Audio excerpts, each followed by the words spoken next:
بدعت کے معنی کیا ہیں؟ لغت میں بدعت کہتے ہیں کسی نئے اضافے کو۔ نیا اضافہ اچھا بھی ہوتا ہے، برا بھی ہوتا ہے۔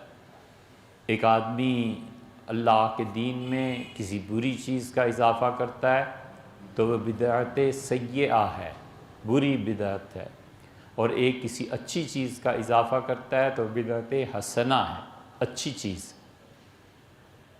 سیدنا عمر رضی اللہ عنہ کا واقعہ تو ہر ایک کو ہی پتہ ہے کہ پہلے مسلمان الگ الگ نمازیں پڑھا کرتے تھے تراویح کی، پھر سیدنا عمر رضی اللہ عنہ نے کہا کہ کیا ہی اچھا ہو اگر ہم انہیں ایک امام کے پیچھے کر دیں، تو ایک امام کے پیچھے کر دیا۔ پھر فرمایا کہ نعمت البدعۃ ھذہ، کتنا اچھا طریقہ ہے یہ جو ہم نے لوگوں کو سکھایا۔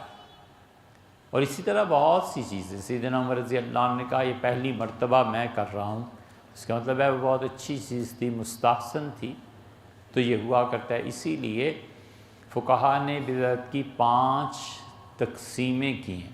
وہ کہتے ہیں کبھی بدعت واجب اور فرض کے درجے میں پہنچتی ہے۔ مثلا حضرت رسالت پناہ صلی اللہ علیہ وسلم کے دور میں یہ مدارس ایسے تھوڑے ہی ہوا کرتے تھے، کتابیں ایسے تھوڑے ہی پڑھاتے تھے۔ یہ دین میں ایک نئی چیز ہے جو ان لوگوں نے بعد کے معاشرے اور رسم و رواج میں آئی۔ تو دین اور ایمان کے اعمال میں اضافہ بدعت نہیں ہے۔ ہمیشہ دین میں یعنی دین کے لیے جو اضافہ ہوتا ہے نا، 2 چیزیں الگ ہیں، ایک تو ہے دین میں کوئی اضافہ کرنا اور ایک ہے دین کے لیے کوئی اضافہ کرنا۔ تو دین اور اعمال کے لیے اضافے بدعت نہیں ہوا کرتے۔ اب ایک آدمی کہتا ہے کہ میں گرم پانی سے وضو نہیں کروں گا کیونکہ رسول اللہ صلی اللہ علیہ وسلم نے نہیں کیا، تو صحیح کہتا ہے۔ نبی کریم صلی اللہ علیہ وسلم سے کہاں ثابت ہے؟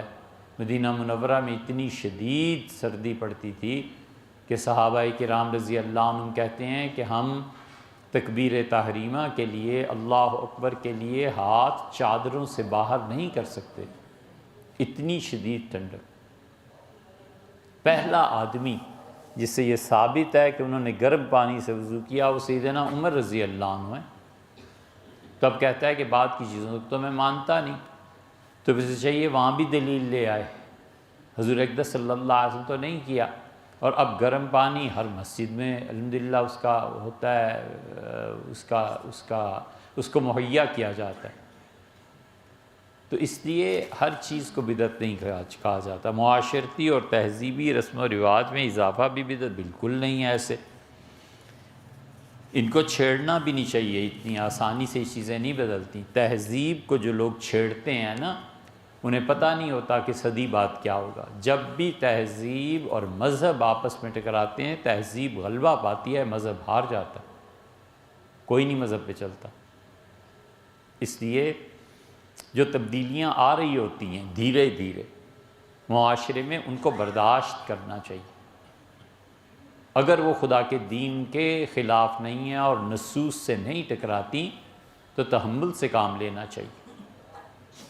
مثلا بڑے پائنچے کس زمانے میں لوگ پہنتے تھے، اب لوگ تنگ پائنچے پہننے لگے، تو اس میں کون سی ایسی مصیبت آ گئی کیونکہ بڑے حضرت یہ پہنتے تھے لہٰذا میں بھی ایسے ہی پہنوں گا؟ اس پہ تھوڑا لکھا گیا ہے کہ رسول اللہ صلی اللہ علیہ وسلم کے کرتے میں گریبان کا جو چاک تھا وہ درمیان میں تھا یا کندھے پہ؟ حضرت مجدد رحمۃ اللہ علیہ نے کندھے کو ترجیح دی ہے کہ رسول اللہ صلی اللہ علیہ وسلم کا جو تسمہ جو باندھتے تھے، جس دھاگے سے بٹن یا گھنڈی جو بھی لگی ہوتی تھی وہ شانے پہ تھا۔ اس لیے کئی مجددی حضرات آپ کو نظر آئیں گے وہ اس طرح پہنتے ہیں۔ وقت بدلا اور درمیان میں آ گیا، یا درمیان میں تھا اور کندھے پہ لوگوں نے پہن لیا، تو کیا ایسی بات ہے؟